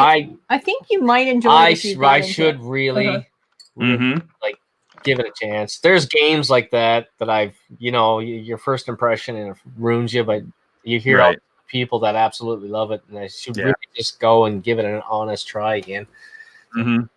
It's probably, I'd say it's the hardest one out of the original 3. Really? Yeah. Yeah, it is. Yeah, it can get pretty difficult. Yeah. Johnny, he's here in Moncton. And he said, I have that Nintendo Direct on Blu-ray, a.k.a. The Wizard. That was right. Yeah. I still have never watched that movie. I need to. Really? It it was on Netflix. It was? I don't know if it's still on now, though. I'll have to check. Switching it. But when it came out, I watched it a couple times. It's just, I don't know, it's a crap movie now, but it have the effect of it. Exactly. Yeah. I feel like it's one of those, as a gamer, I need to watch once in my life. Yeah, I think so. I think so too. Yeah. Mm-hmm. So, well, Mario 2 is Mikey's favorite. Nice. It's Mikey's favorite. So you're gonna. Maybe there's something wrong with me. There's probably a lot wrong with me, but that's just that one thing we'll cover for. Yeah, just that one thing. Yeah, we don't have enough time for all that. Scott. All right, let's go to the next game. All right, we're gonna go to PS1, which was the first console I owned that was all mine, that I did not have to share with my brother. Even better. He was going off to college soon, and this I got for a birthday, and it's probably one of my favorite games on the PS1, Crash Bandicoot. I've never played it. It's so good. Yeah. What was that, Scott? Game. I've played it. It's not really my type of game. I couldn't really get that much. I think my favorite game on the PS1 would be Parasite Eve. I'm not shocked. I've never played that one. After that would be Castlevania Symphony of the Night. Nice, that's a good one. Yeah. Yeah. And see, I didn't play either of those growing up, but I had the Crash games, I had the Spyro games, I had the Twisted Metal games. So those are some of my favorite. I had some wrestling games. I was a huge wrestling fan. Yeah. But the original Crash Bandicoot, I remember this was my childhood copy. When I think I got it with my PlayStation. So awesome. Yeah, for a birthday. And I remember because, we didn't buy memory cards when my mom bought it for me, because we were so used to, Super Nintendo and Genesis, it saves right on the cart, And so I remember I played it a bunch that night before I had to go to bed, because I think it was a school night. And then I realized the next day that I couldn't even save it, and I had to start all over. Oh gosh. That was probably another good reason, though, too, that you and your brother didn't share that, because delete your save file. Delete. Yeah, right. Oh yeah, he always called me bad luck whenever he was playing games, but he was just not good at video games. That was his problem.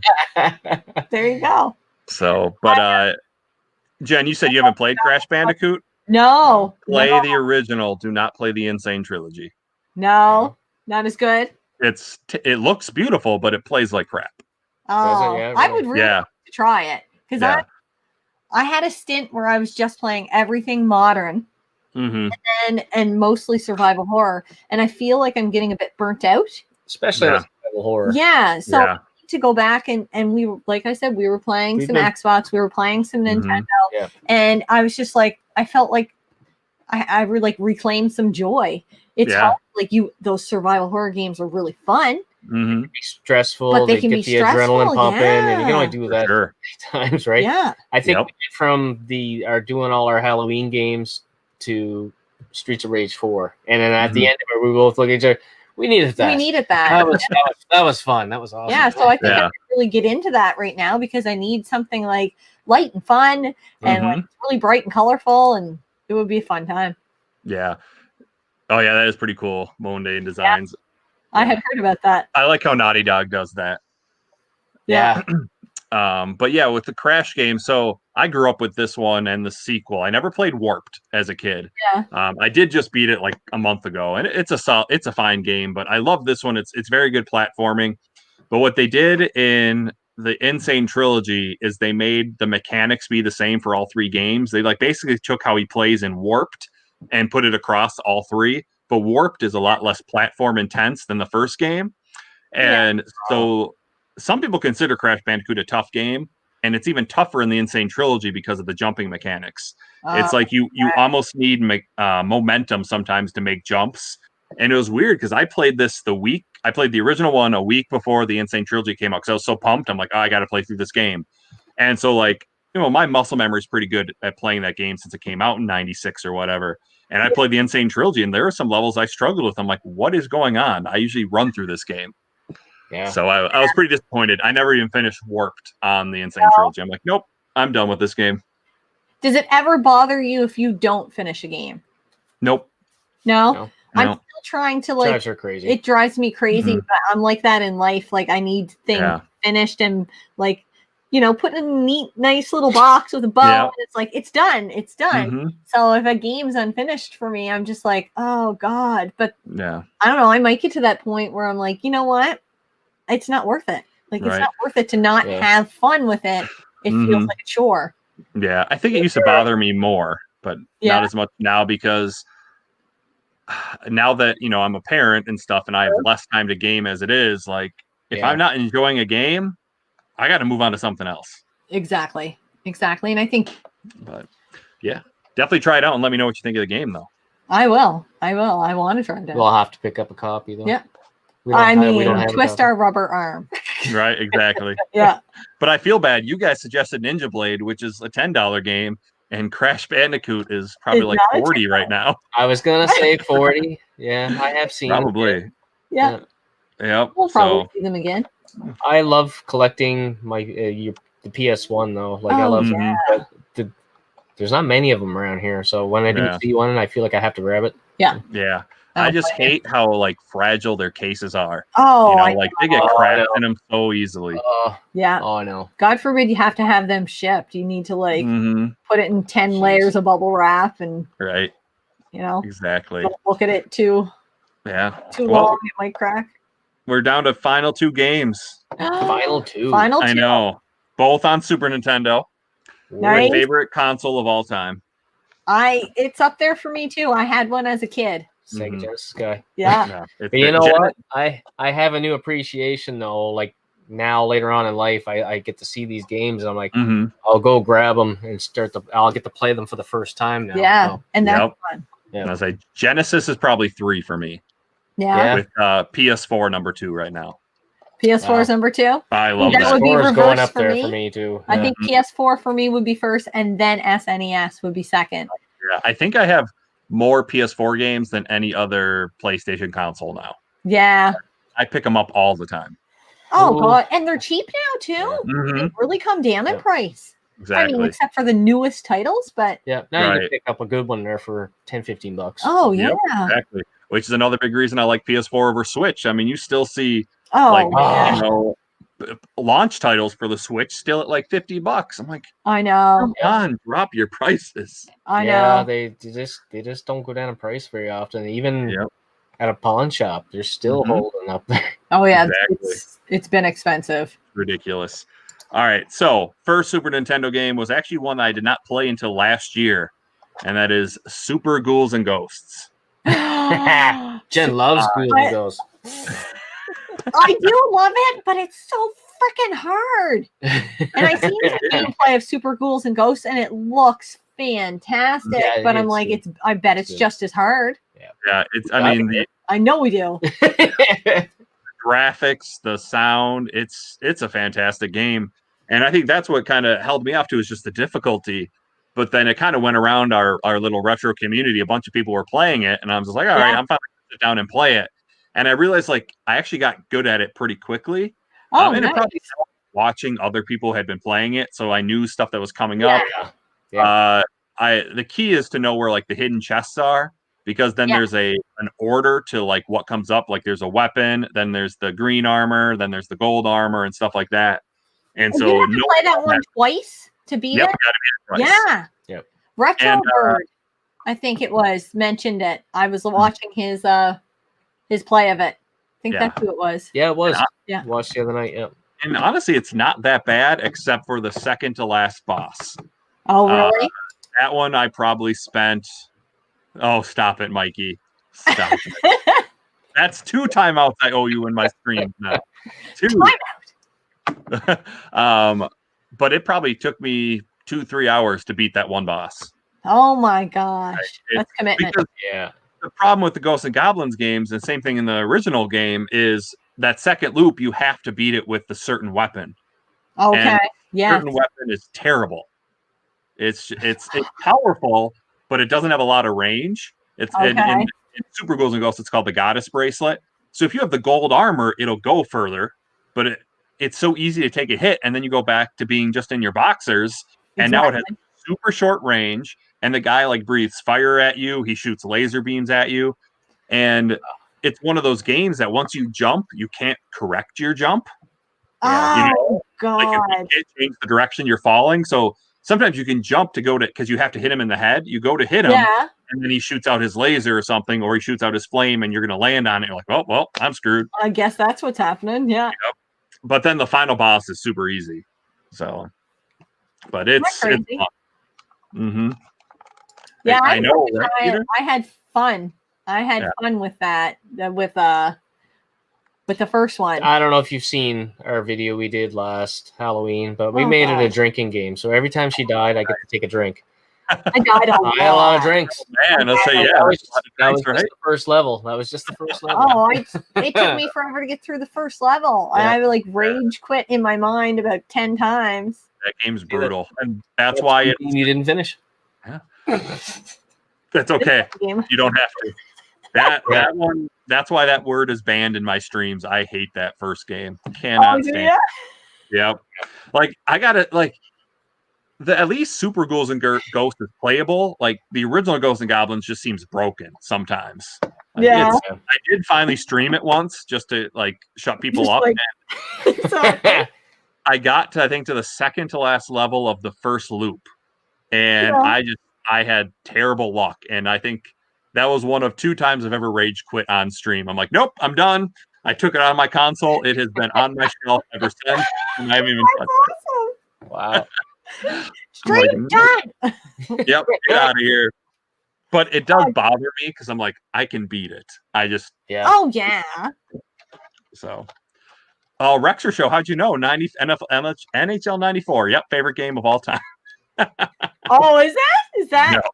Are we getting a preview? No. That's because that's the Rexer Show. That's his favorite. Oh, is it? Isn't that not Dennis's as well? One of Dennis's. That's Dennis's favorite hockey game.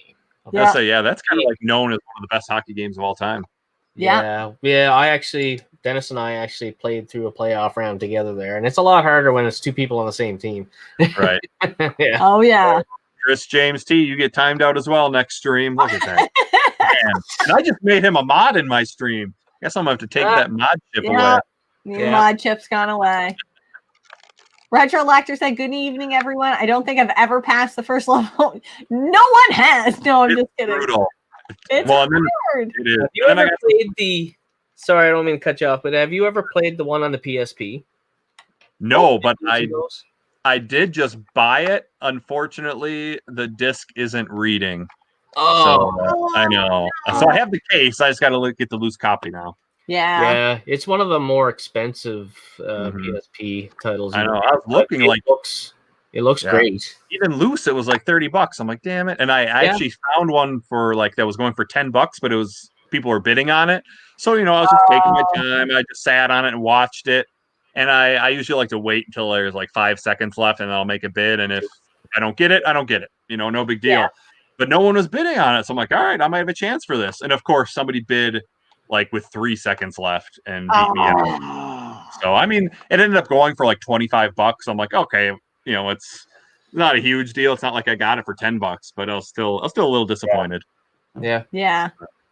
I hate bidding on eBay for Scott. He'll sometimes be at work and he's like, listen, this thing ends at 5:00 and I'm not on break and I'm going to be at work. Can you bid for me? And I'm like, please don't put that pressure on me. How much do I bid? How many seconds left? And then it becomes a contest in my mind where I'm like, I know my husband really wants it. So I know he said 50, but I think he really means 65. Right. And I don't want him to not have it if he wants it. He works hard. Yeah, it's tough. Yeah. Thank you, Peter. Yeah, Peter's another one of my mods, so he knows. Yep. Do we want to do a drum roll here for your last game? I think we should. Go ahead, drum it up. That is a terrible drum roll. My favorite Super Nintendo game of all time, Donkey Kong Country 2, Diddy's Kong Quest. Oh my god. Did you pick that out for her? Because I did. No.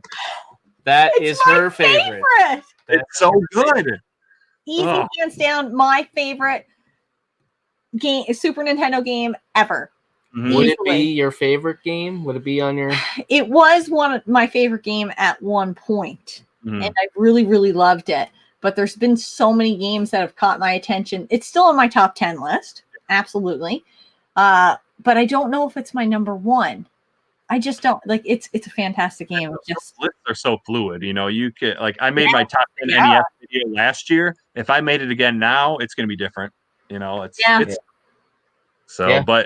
yeah, that game I was fortunate. I grew up with all three of them as a kid.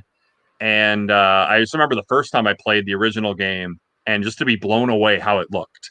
I was like, how does a game look this good and sound this good? And I know. It was so good. And then the second one came out and it was just everything was bigger and better. It looked better. The level design was better. They had more animal buddies. There was more collectibles to get. Everything was better. And it was just, I loved it. And so now actually I haven't done it for a while, but I'm practicing to no death run it. That would be awesome. I definitely am nowhere near that. I don't know that I ever will be. But I remember it was probably the first game I really, really got into and then had that true gamer moment of it's 2 a.m. It's fine. I'll be fine. I got to work at 7, but another hour and I'll still get 4 hours of sleep. And I know I stayed up and had a couple hours of sleep and went to work. Mm-hmm. And we had transformed our spare room into one computer side and I don't know if it was a makeup, whatever. Yeah. And I definitely spent more time on the computer side because I was emulating it. Mm-hmm. But I never played the original until we got our Super NES because I didn't have mine from when I was a kid. I think I gave it to my cousin or whatever, or sold it to my cousin. But I still love that game. It's still good. You can still put it in today and have so much fun with it. Exactly. I would say the only way the first game is better would be the music. I do like the music a little bit better in the first game, even though the second one is a great soundtrack. Oh, yeah. I mean, there's some classics on the first game that are just probably some of the best soundtracks, and aquatic ambience in the first game is probably my favorite underwater theme of all time. Yeah. So you made so many people happy in this chat. I'm just they're Donkey Kong Country 2. And we started with a game that people don't really love, and then we ended up with a game that everyone loves. Everyone loves. But I think you know how to do that as a teacher. You start out with that not such great news, and you end on a positive. Exactly. Yep. All part of the plan. Working with kids. Mm-hmm. Yeah. But speaking of the no death run of DKC2, I actually did do a no death run of the first game a couple months ago. Oh, did you? Yep. Streamed that. I was watching a stream of that, but I don't know if I made it to the end. Yeah.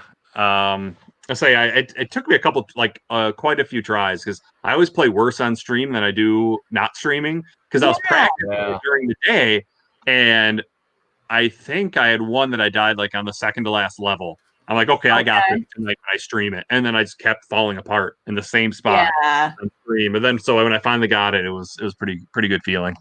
Well, it's pressure of knowing everybody's watching and then trying to you're pop trying into to- the chat. Yeah, and- you're trying to read all the comments and everything too. I know exactly. Like I found myself looking at the chat. I'm like, no, I gotta focus on the game. Yes. Yeah. Waves and Games wants to know how far you've made it into the practice for the no death run for Donkey Kong Country 2. Honestly, I don't even know. I practiced it, I think, twice. Yeah. So and it wasn't like where I just kept playing through the entire game just to get the practice on everything. I wish I could remember because it's been a while now. Yeah. Do you think it'll be something you can do on stream? Oh, definitely. I mean, Yeah. I know that game better than the first one. Yeah. Like that's the game. That's the only one in the series that I 100% pretty much every time I play it. Whereas like the first and the third, I've done it once, and I probably will never do it again. But the second one, I love finding all the collectibles. Yeah. So it's just I got to practice it. Maybe next year. Retro Lector wants to know what our favorite N64 title is. Super Smash Brothers. Yeah. Mm-hmm. I got tired of my son kicking my ass in that game. Yes. Yes. Yep. See, I was the one doing the ass kicking when I was playing it growing up. So yeah, because it came out when I was in high school, and I don't know if I ever lost in high school. Wow. If I really? did, it was pretty rare. But then I got to college, and I met some people that were better than me. But I played that game for hours. Man. Hmm. Retro Mikey said he's been practicing for a no death run of Super C. He's hoping to do it during Christmas break. That's awesome, Mikey. That would be impressive. Mm-hmm. Then once you do that, do a no power up weapons for Super C no death run. Just do the pea shooter. Yeah. David Smith said, I keep wanting to call you Dave. Can I just call you Dave? Thank you for your input on the games tonight, Retro. Thank you for your input, Captain Algebra. I really enjoyed the stream. Oh, well, thank you so much for coming by. We really appreciate it. Thank you, David. Yeah. My neighbor did a no death run on, is it Macross? Is Macross, that? Yeah, on the Super Famicom. I think he only got hit once. Wow. I'm not familiar with that game. I'm not either. I think any game that you can only get hit once on is impressive. The so same it doesn't even matter what game. Macross, is that like the old Robotech cartoon series? Because that's what that was called also. Was Macross. Was it? Oh, okay. Robotech. I don't know. That's why I'm wondering. Because I loved that series back then. Right. It's in the 80s. Interesting. Yeah, I'd have to look at that game then. Yeah. I haven't. Retro Mikey's heading to work soon. Had a great time. See ya. Hopefully work goes by quick. Yeah. Mm-hmm. He's been working a lot lately. Yeah. In my practice for no death run of Donkey Kong Country 2, I made it almost through the third world. Maybe I'll do that one before you this time. Oh, challenge. Right. That's definite possibility because it's not on my radar right now. Yep. Yeah, too many other games. What was that? Something that's on your radar right now? Let's see. I just started Banjo Kazooie. Okay. I've never played through that game, and it's the Cartridge Club Game of the Month, and so I figured, it'd be a good time to finally play through that game. I'm also working on finishing Crash Bandicoot 4 on PS4. Okay. I think I have a few going on PS4, but other than that, I've been trying not to get into too many things. Too much. Yeah, because we always get busy around this time of year. Yeah, right. October, November is pretty busy. Yeah. It's even busier than Christmas for some reason. Yeah. But yeah. We've got about 5,000 trees in our yard that. Probably about 30 bags of leaves. Oh, yeah. So that's the worst. Yeah. It's a big deal to try to get all your leaves right before the first snowfall. Yeah. Oh, yeah. Any minute. Could be any minute. For sure. Well, at least you've got. How many kids do you have? I know you got Alex. Just one. Just one kid, but she many has a daycare kids. Here, so yeah, they can all help. I got a 2 and a 3-year-old. They're not helping. They're gonna make it work. Yeah. They'll jump in your pile, spread it all out again. Yep. To neatly pile it back up to do the same over and over and over. Yeah, my daycare kids want to do that all the time too. Yeah. We'll have to check out Captain. How do you pronounce it? Natron? Natron? Oh, Captain Natron. I'll have to check it out. Yeah, me too. I picked up a Robotech game on the Xbox, original Xbox. I think it probably isn't very good, but I haven't tried it yet. But I picked it up basically because I loved the series back in the 80s, so I might give it a try. Mike Hawkhurst says his uncle says it's the busiest time of year for spending money on games. It is. It's Yeah. It is. It's cold. You don't want to leave your house. Time to buy games. All year is spending money on games. It really, really is when you're collecting. Yeah. Oh yeah. And then I'll say like, hey, I'm gonna have a month where I don't spend a lot, and then that goes out the window in like 2 weeks. Oh yeah. I just can't even that's the problem. You'll find something you really love, and you're like, well, you just don't know when you're gonna come across out in the wild. Exactly. Right? Yep. Exactly. I know that's what happened. Oh, go ahead. We picked up Teen Titans for the original Xbox. That's a pricey game. Yeah. Picked that up today. Yeah, Scott's been looking at it for like 2 weeks straight. I know that's why I picked up Chrono Trigger. I was just at a place, so the guy had a good deal, and I just grabbed it. I didn't even like ask my wife. I just got it home. I'm like, hey, I know this is like $100 game. This was a couple years ago. And I'm like, but I never see this game in the wild, so I had to pick it up. Yeah, you have to. We picked up a copy of the same game maybe 2 months ago. Yeah. Same thing. If you don't see them, you have to grab it. So right, exactly. Macross 3 on Dreamcast is one of the best ones I've played, but finding a copy is hard. Yeah. Finding anything Dreamcast in my area is really hard. Almost impossible. Yeah, I don't really see much of it either. No. Yeah. I just got a Dreamcast here just this summer. Before that, like I have no experience with the Dreamcast, so yeah, we have no game. Yeah, I've had it for a few years, and I've beaten one game on it. Yeah. I just don't ever touch it. Yeah, that's the thing. Sometimes it's the obsession of having it, and then it's like, well, yeah, right.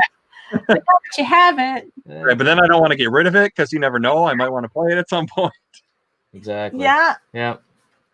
How you become a game hoarder. I know, right? Exactly. Yeah. We must be getting up there in time now. We are. We've been streaming almost 2 hours. Well, we better wrap this up then. It's getting pretty late for you guys. It is getting a little bit late. We got coffee. Yeah. We drink coffee. It'll be fine. Yeah. I want to thank you for joining us on this episode of Get to Know Gamer. Yeah. And for all our YouTube subscribers, you guys should go and check them out. Captain Algebra. Maybe you can put a link in this. Can you do it afterwards? Yeah, I'll pin a link up top there. After YouTube does its thing and renders the video for about 5 years. Yeah. And, thanks for having me. It was a lot of fun. Yeah, it was nice to get to talk to you as in person as we can. Right, yeah. Instead of just over like a chat on a stream and during comments. Exactly. It was a lot of fun. Yeah, it was a lot of fun. And you pulled 10 games together really quickly. Right. And now I'm thinking like, oh, what about this game and that game? I messed it. So no, they were all great games, except for that first one. No, I'm just kidding. Whoa. I'm glad you're lucky I didn't pick 10 LJN NES games. I could have. Yeah, you could have. That's very, very true. Is that it for all the comments and everything? Anybody get anything in there? Free stream, as always. Thanks a lot. All right. We're going to end this. See you guys next time. See you next time.